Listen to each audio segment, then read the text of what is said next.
Zoar Valley. The area is right at the border of Erie and Cattaraugus counties. 7 News was invited exclusively to see some of the most significant safety improvements at Zoar Valley ever, just as 2 trails were reopened to the public yesterday.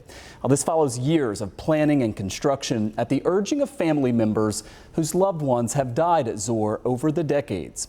Tonight, we're sharing 5 important voices. 2 women who have turned their own tragedies into purpose, and several officials with the State Department of Environmental Conservation who are quite proud of the work they're unveiling tonight to keep all of us safer.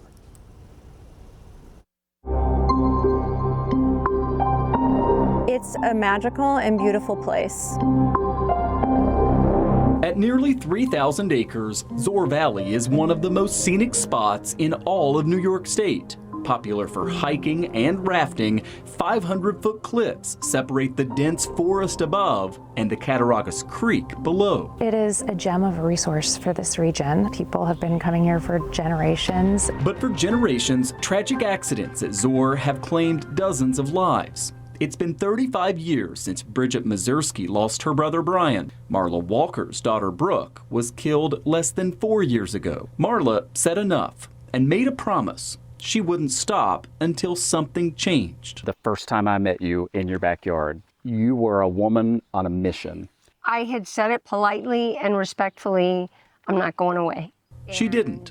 And today, a reconstructed, accessible, and much safer memorial trail is open to the public. The State Department of Environmental Conservation invited me on a tour with Marla, Bridget, and others as they saw firsthand the safety improvements ahead of the opening. Marla, what did you think walking this trail? Amazing, inspiring, hopeful. It's just a good day to celebrate and to honor those who we lost, but celebrate the opportunity to experience a beautiful, beautiful place and natural. It's accessible to everybody and everybody can enjoy it, which is what we want. Brooke would have loved it.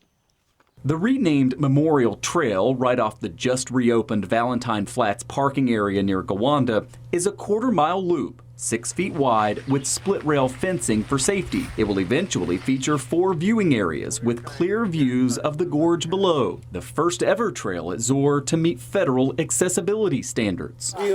Regional Forester Patrick Marin led this first group as they walked the trail. We wanted to sort of have as soft touch as we could. We were very thoughtful in terms of layout of the trail. The family members who went on your tour today told me afterward just how pleased they are with how it looks. That's got to be meaningful. Yeah, I'm really happy that they were able to join us here today to give a little preview of what the trail will look like. Obviously, we got a lot more work to do. You know, if they're happy now, I think they're going to be really excited when it's all done. The next phase also includes work to improve the just reopened Valentine Flats Trail that takes folks down to Cattaraugus Creek. Through Valentine Flats, you'll be able to access the water, you'll be able to do it safely, and also we will have an emergency access that's really important for all of the managers here on the site. For Deputy Commissioner of Natural Resources Katie Petronas and DEC Chief of Staff Erica Ringwald, this was their first trip to Zoar Valley after years of working to improve safety here. Clearly, DEC has made Zoar Valley a priority and has expended limited resources that you have as an agency to invest here. Sure. Why?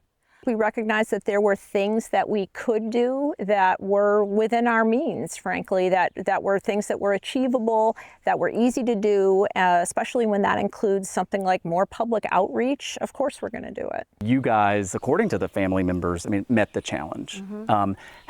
How important have they been in the work that you've done? They've been really important. I mean, they are so passionate and so committed and so dedicated. And from the beginning, truly, that relationship has been just so respectful and solution-oriented on both sides. It was really special to have them here, and I'm so glad that they were able to join us. You thank them for pushing DEC. Absolutely. Absolutely. Marla and Bridget agree the DEC has accomplished a difficult balancing act, keeping Zoar Valley a natural wonder open to us all, but making it safer for generations to come. That day, we were trying to get to the water.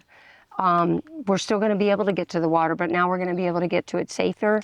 The accessible points where we're going to be able to see views, but it's going to be from a safe place is what we were hoping for. And it has been a very forward, deliberate, respectful, responsible method.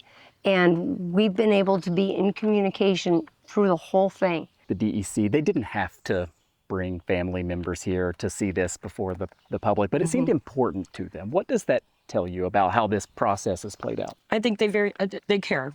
They care about it. They want to make sure everybody's safe. They understand what we've gone through, and we want to prevent it from happening to somebody else. When these people pass, we're the ones that are living and have to deal with it every day, and it's hard, and it doesn't go away. No, it doesn't. It doesn't. And if we could save one life and make people think about safety, respect nature, nature will respect you.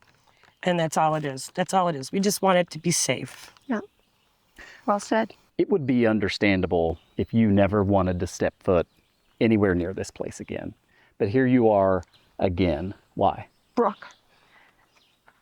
Brooke loved nature, appreciated it, lived it, loved it. She would want people to enjoy. We don't know what tomorrow brings. Enjoy today. So it starts with Brooke, you know, and God created all of this for us to enjoy. So get out and enjoy it. It really does go to show us a group of people can set out on a task and see it through. Yeah, we're a group of people that some tragedy happened.